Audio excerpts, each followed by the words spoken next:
All right, so here we go. The key drivers. There are 7. 3 of them sit on the balance sheet, 4 on the profit and loss, and that's about as technical as I hope to get today. Okay, we're looking at your accounts receivable, your accounts payable, and your stock, your work in progress, the big 3 off the balance sheet. And we're going to look at the ones on the P&L being your pricing, your volume, and then your 2 categories of costs. When you think about it, that's really where all your money comes from and where it goes, pretty much. So, accounts receivable. Now, it's not rocket science. Okay? We know that you've really got to manage this part of your business closely. You've got to have tight control on collecting your payments, and you really need to keep an eye on where people are up to and what sort of payment patterns they're in. Now, to measure that, you simply use this equation, which is your average accounts receivable divided by your sales multiplied by whatever time frame you have in mind. Whether you're looking at the performance over a year, over a month, over a quarter, and what that will tell you is how far inside or outside your terms of trade your customers sit on average. Now, that number on its own is interesting, but I'm always a fan of looking at the trend. So if you're going to do it for 1 quarter, then do it for each quarter over 2 years and just see what the pattern is.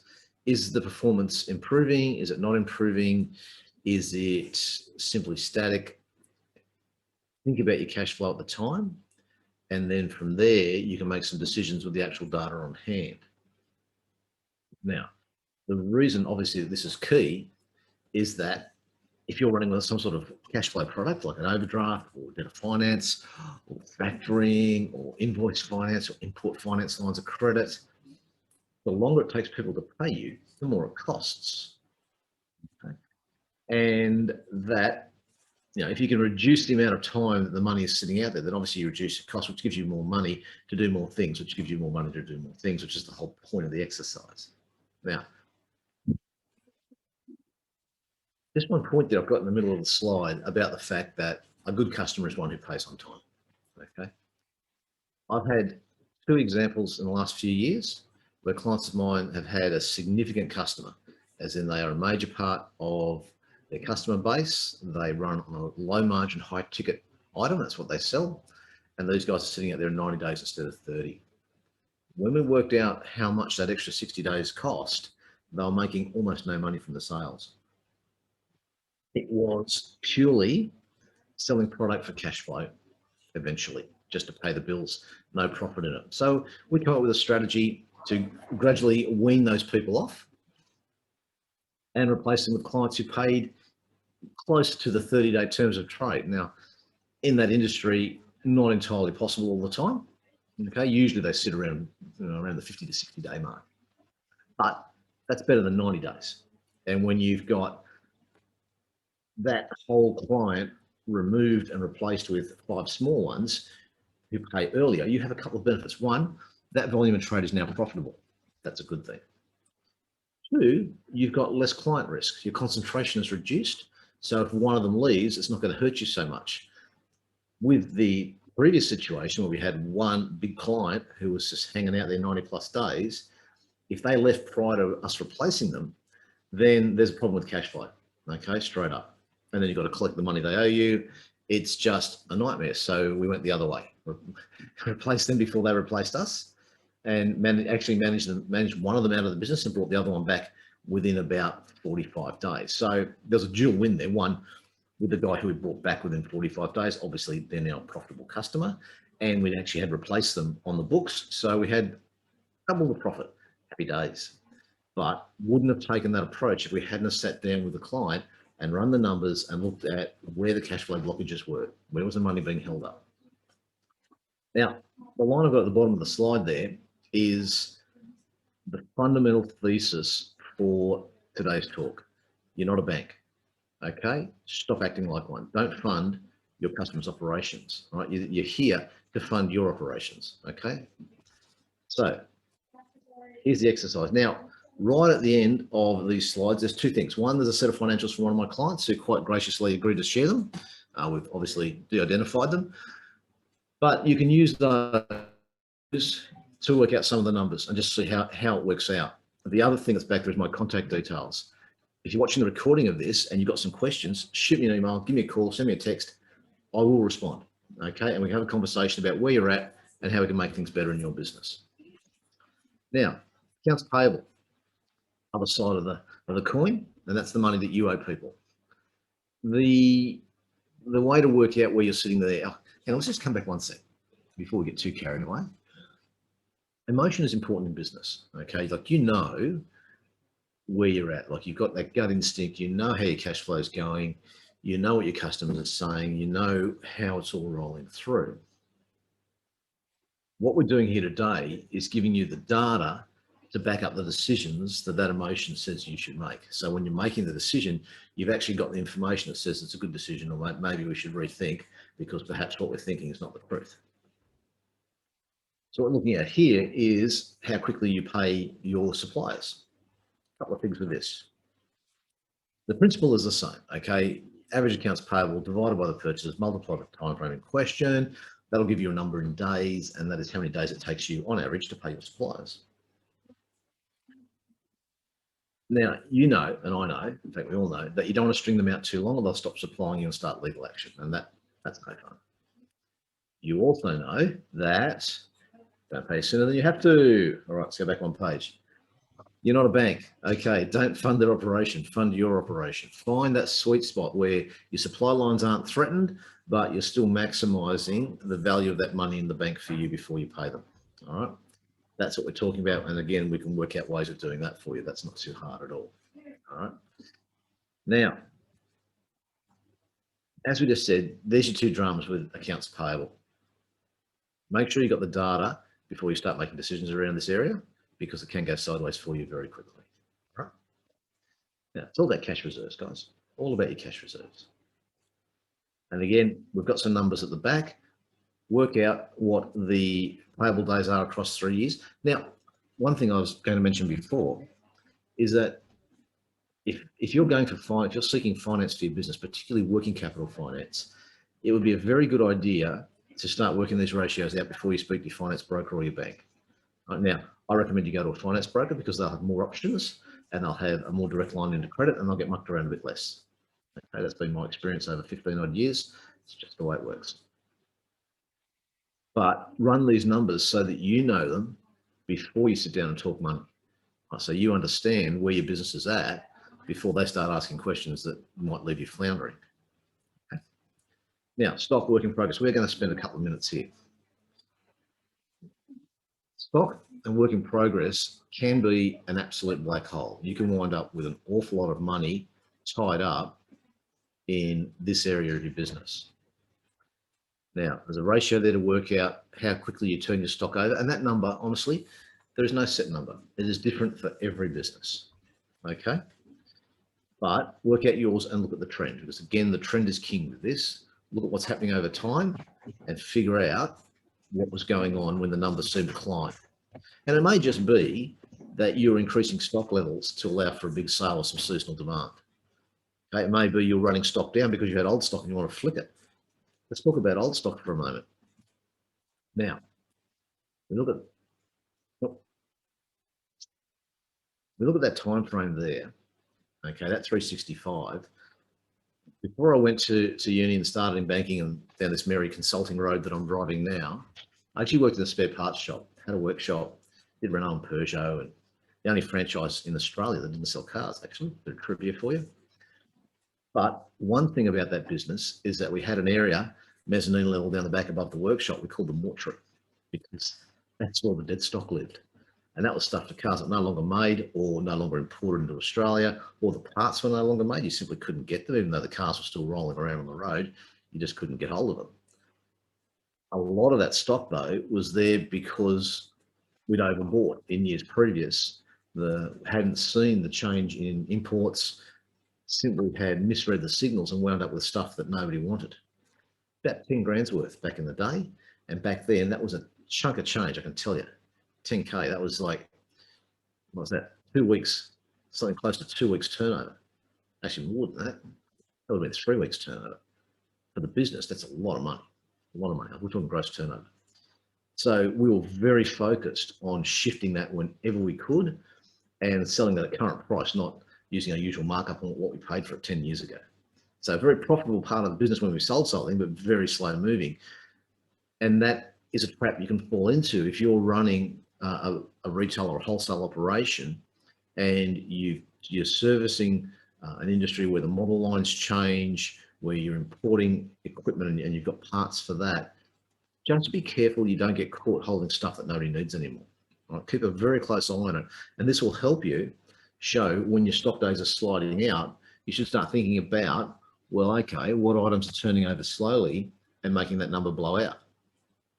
Okay, it's a real signal to go back to your stock sheets, your inventory system, and look at what you're holding and how quickly it turns over, right? Because that 10 grand, I can assure you, I can absolutely assure you that we would have been much happier having that 10 grand in the bank, not sitting down in the mezzanine level above the workshop. They're really doing us no good down there, I can tell you that. Okay, so this is key. Now, spoke about this product-based business. This is all about stock control. Watch the days, okay? And I'm not saying that days increasing are a bad thing or a good thing, right? They just are. The days, the number is the number. What you want to do is when you look at it and go, okay, well, what created that? Like the number's shifting. Why? Why is it going up? Why is it going down? If it's not going up in relation to sales, well, that's pretty steady. If sales are going up and the number is going down, then you might want to have a look at your stock levels because you don't want to get caught short and not be able to supply. If your sales aren't going anywhere and the number is going up, then look at your shelves. Are you stocking up for a big event, or have you simply over-ordered, or have you lost a customer? Okay, and often this will be probably the second indicator that somebody's gone on you when you really weren't expecting them to. Now, when it comes to manufacturing businesses, work in progress is the other side of that coin, right? That's the first bit before you even stick it on the shelf. Now, work in progress will include your power costs for your machines. It should include the financing costs for your machines, your wages, materials costs, ancillaries, lubricants, all the stuff you use to make your purple left-handed widgets. Now, it's key to keep a firm eye on your job management processes, because here's where you can have your hours slip out, or you wind up with just people not being efficient with materials, so your waste level goes up. Both of those are money down the drain. All right, so same process, look at your work in progress days, and if they're shifting, ask yourself why. It could be a good reason for the move, right? This is the thing with these ratios. This is not a blanket, a movement up is bad or a movement down is bad. It is simply a case of a movement is a movement. What you need to do is look at the business and say, hey, okay, it's shifted. All right, why? What's going on? Find the data. So when you make decisions, you've got the evidence to back up what you're doing. Okay, it's not just emotion. Right, we'll talk about emotion tomorrow. Tomorrow is all emotion pretty much. Tomorrow's fun. Come back for that. Pit buyers, customer advocates. It's a blast. Okay, penguins. It's all about penguins. Anyway, back here, back on topic. Okay, sorry. Service-based businesses, yeah, same thing. It is exactly the same as a manufacturer. Client comes in, they engage you to do something, whatever it is that you produce, be it legal advice, accounting advice, a piece of software, a website, whatever. Do the same process, okay? Because the impact on cash flow is exactly the same. All right, you're paying for staff wages, you're paying power, you're paying for equipment. Right, you've got rent you've got to pay for. All these expenses have to come out of your cash flow. The quicker you get the money in, better off you're going to be. Right? That is a hard and fast rule. Now, again, play with the numbers at the back. Get used to calculating them. If you've got any questions, any dramas, by all means, fire up, shoot me a note, and we can have a quick chat. Happy to do that no matter where you are. Now, pricing, into the profit and loss. Okay. So probably got about 15 minutes here. We'll rip through this and maybe have a couple of questions. Pricing, we're talking about how much can you play with effectively your gross margin. Okay, how much can you put your prices up or down to compete effectively and boost your cash flow? Now, the reason knowing that is important, is that there'll be impacts on your business that you can't predict, right? I've got a couple of things: a spike in fuel prices, your materials cost goes up, and you had no idea it was coming at you because your suppliers just decided they wouldn't tell you. There's a COVID shutdown, all right? So suddenly you got your working capital position has been eaten alive, all right? Think about where your pricing is at. Now, two things about that. Putting your prices up is not necessarily a bad thing, and putting your prices down is not necessarily a good thing. Okay, it's sometimes tempting, especially when you're in a super competitive market. It is very tempting to compete on price. Two things are going to happen. One, obviously your margins are going to shrink. So you really need to get some volume boost out of that to support the reduction in cash flow per sale. And secondly, you're commoditizing yourself. Could I suggest, with respect, that you do not add value to your business by making yourself a commodity? I have never seen that in, wow, 30 years of small business financing and consulting, where somebody went the commodity route and suddenly had an enormously valuable business. Because if you go that way, if price is the only shot in your locker, anybody can do that. They've just got to kill their costs a bit and they're straight in the same ballpark as you. We'll talk more about this tomorrow, so please come back. But in those highly competitive markets, you want to look for your unique selling proposition. You want to look for where you're adding value to the customer's day, where you're solving their problem in a way that delights them. Okay. If you have to compete on price, bundle. Right? Mathers, Williams, and Schumann. They are almost a one-trick pony when it comes to sales. They bundle. Second price, the lower of the two pairs, half price. So they get one pair, the most expensive pair, at full whack. There's their profit. Thanks for coming. Second pair goes out at half price. That's cash flow, baby. And it's done on the spot, money in the bank. It's smart marketing. Okay, smart marketing. The other thing is just regular little increases. Okay, CPI is always a good thing to blame. And I see that with some of my manufacturing clients where steel increases come through all the time. So they just pop it up to their customers on the other side and explain, look, sorry, materials have gone up, inflation running rampant, and everybody kind of lives with it. The king of this, the king of the little increase, is McDonald's. Now, love or hate their food. Okay, when it comes to this, they are awesome, right? They won't do it on all their lines. They'll pick one or two or three things and they'll pop the price up 15 cents or 40 cents. It is almost always 15 cents or 40 cents. Nobody notices. Nobody cross shops Macca's with Hungry Jack's and KFC and whatever. They just don't. They're there because they want what's on the menu and they actually really don't care about the price. And to be honest, McDonald's is really not a cheap takeaway food anymore. You have a look at the pricing there. They've been very smart with their little nibbles, little price increases, and suddenly they're almost kind of a mid-range price for what is, with respect, in my opinion, a less than mid-range quality product. There's certainly nothing bespoke, artisanal, or sourdough-ish about what they deliver. Okay, it's very mass-produced. Okay? It's smart business. So customers don't notice it. They really don't care. They pay a little bit extra. In fact, I'll tell you, the only people who notice it are the franchisee. Happy days, money in the bank, and the franchisor, because they take a clip off the top with a turnover royalty. Beautiful, good business. Think about that with your business. Is it possible? Okay, we can talk strategy with pricing. Happy to, send me a note. Now, sales volume. Here is a trap for young players, and sadly, a trap for a couple of old players too. You would think that if you're selling $1 million worth of widgets a year, it would be really cool and good for business to sell $1.5 million worth of widgets a year. Well, yeah, on the surface of it, but how are you going to fund that? Because sales require a cash outlay. Right? It's right there in the middle of the page. It's all about being able to fund the increase. So when you map out your big sales drive, where you're going to boost your revenue, both in client numbers and turnover, do your cash flows. Oh, sorry, hang on. Wow. How did I forget that? You do cash flows, don't you? All right. If you don't, do one. If you want some templates, talk to me. I have got some really cool templates that are easy to use and map things out for you and are very automated. So once you get started, it'll do a lot of it for you. Think about when you're going to do that big sales drive, that big promotion, what is the impact on your cash flow? Okay, you've got to, if you're manufacturing, you've got to buy materials, you may have extra wages, extra power. This all has to be paid for before you get paid for whatever it is that you've made.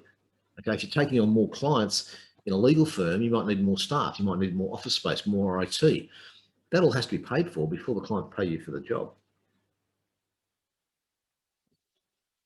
Now, the reason I'm getting a little bit passionate about this is that I had 2 clients go bankrupt in the early 90s, okay, business banking days, and they basically took on a job that was with a local government authority, big ticket item, prestigious, and then the council didn't pay because, unbeknownst to our client, the council had a few cash flow problems of their own, and so they're very slow paying. And our clients crashed and burned because they couldn't afford to pay for the materials, the wages, and everything they'd dumped into these jobs while they were waiting for the council money to come through. And they simply weren't in a position to raise any more funds. So that was the end of that. 2 very similar cases, both with LGAs, and you sit there and on the surface it looked fine, but when push came to shove, they went under because they couldn't fund it and they didn't do their cash flows before they took the job on. They were too reliant on assuming the council would simply pay. Didn't do their homework, didn't do their research, didn't do their planning, and crashed and burned. It's kind of sad because they were both good long-term family businesses, employed their kids, employed a stack of people, great name, great brand, really quality work, and gone because they overtraded. Right? So now that I've hammered that and bored you to tears, listen, cash is cash. You're going to increase your sales, you need the cash to fund it. All right, do your cash flows, talk to me about it.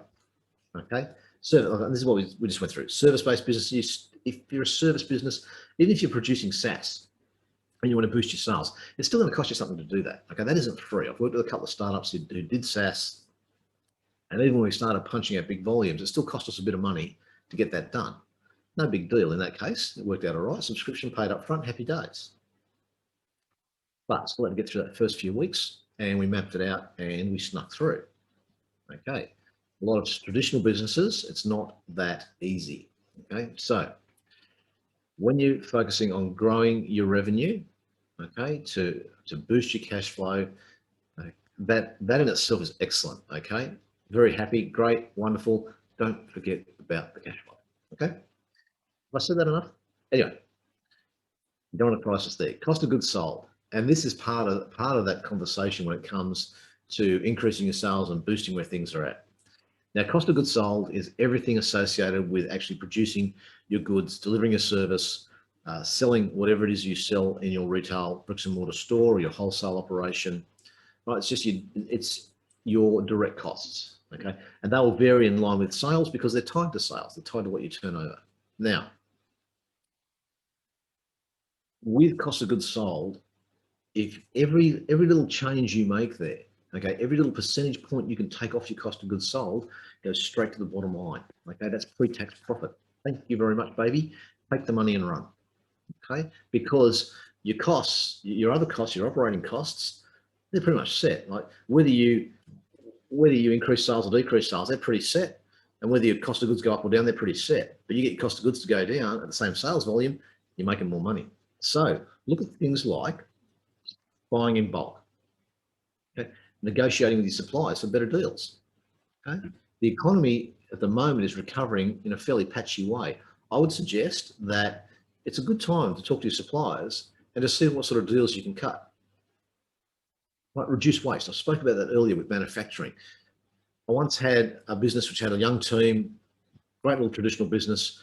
My office manager was ex-McDonald's. Now, a couple of reasons that I hired her. One, smart, driven, ambitious, and she was ex-McDonald's. Waste management. They are the kings of waste management. They watch everything because they know that the less they waste producing the food, the more money they make. So she simply took that mindset into the office environment, and the use of stationery, everything, all those little niggly costs, they came down because she was on it like a shark onto a bleeding fish. Not the best analogy, but you know what I mean. Okay, she was a focus for it. Great staff, great people. And that's why when you focus on your cost of goods sold, on your waste, you can make some serious money. Right? It's a boost to cash flow because it's not going out, it's staying in the bank, bringing your interest cost down if you have some sort of cash flow funding, and giving you more money to do more stuff, which means you then have more money to do more stuff, which produces more money to do more stuff, which is really what we're here about. Okay. Now, the other side with service-based businesses is keep an eye on your labour hours. Okay, you may be billing a job out at 6 hours with an associate, and 4 hours with their off-sider. That's cool, provided that they're actually just doing 6 and 4, and that's what it takes to get the job done. If they're taking 7 and 7, then you've got a problem because you're paying them for that, but you're only billing it out at 6 and 4. So this comes back to watching stock and work in progress. Look at your hours and focus on where you can cut back costs. Okay? Efficient work practices. Fun and games for all the family, but what they are is a great little cash flow tool. Okay. The other thing you can do with this, we'll just digress for a second. Okay, buying in bulk, getting discounts for paying early on your materials. Okay, if you're going to do that, make sure that the discount that you're getting is more than the cost of paying early in terms of any funding you've got. Some people get very excited about a 2% discount, and we've worked it out, and the actual cost of funding those discounts is 2.5%, so they're going backwards. So we stopped that very quickly. It's also something you can do with your accounts receivable. Okay, with people who owe you money, is you can offer them discounts for early payments. If it gets the money in the door quicker, then again, work the numbers. What are you paying in interest? What's the discount worth to you? And offer it to them. Okay, see how you go. It's a handy little boost. Now, again, work the gross margin, have a look at where their figures go. I think you'll find they shutter around a little bit because they're constantly bringing new product lines, which impacts on their cost of goods sold because they have different hours, different machinery, different materials. However, it's a good exercise to do to get used to working the numbers out. Now, overheads, this is everything else, right? All your indirect expenses, they tend to be fixed, right? They are what they are: rent, phone, motor vehicle cost, wages from an admin point of view, insurances, all those bits and pieces, stationery, they tend to be fairly set. Now, overheads divided by revenue, right? That'll give you your overhead cost. Work that out over 2 or 3 years. Work it out on a quarterly basis over 2 years, and just see what's going on there. It should, as your revenue grows, that ratio should go down. Unless you're in a growth phase where you suddenly have to put on more staff, get bigger premises, get more gear, in which case it'll jump up, but then it will settle down again. As your sales grow from that input of materials and people and resources, it should settle, okay? So have a look at that. And when you see the fluctuations, ask yourself, what was going on in the business then? Why? Why?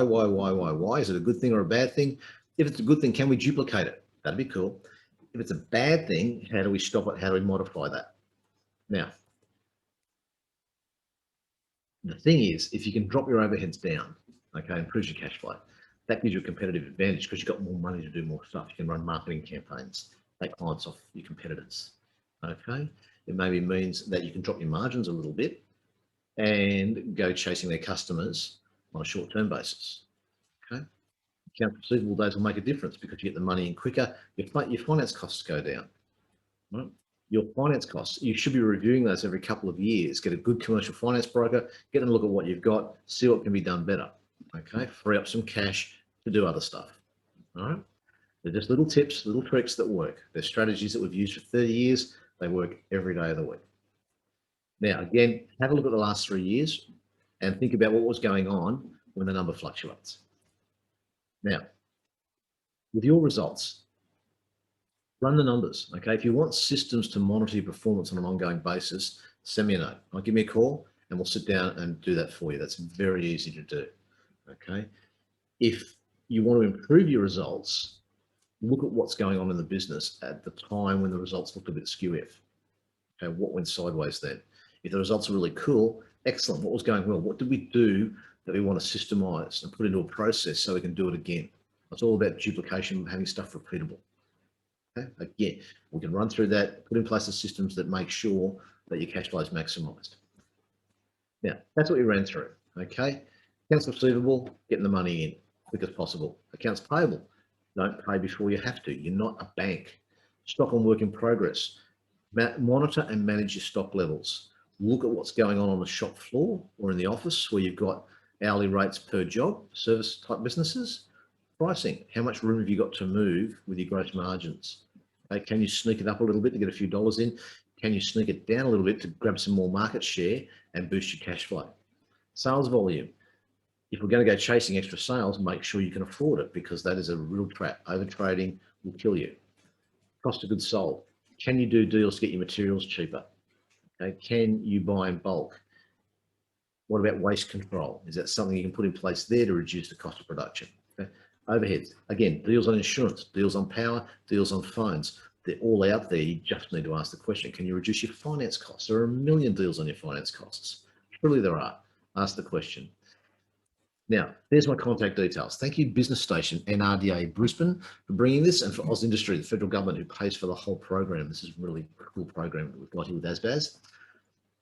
Shoot me an email. If you want me to run through where you're at, look at your business and map out ways that you can boost your cash flow, shoot me a note, give me a call, and we're happy to sit down and do that. That's what we're here for. Thank you very much for your time. And sorry, here's the figures, okay? You have a quick squeeze through this. Now, as you can see, they're a couple of years out of date, but what you've got is, and here's the one that's really cool, is this number here.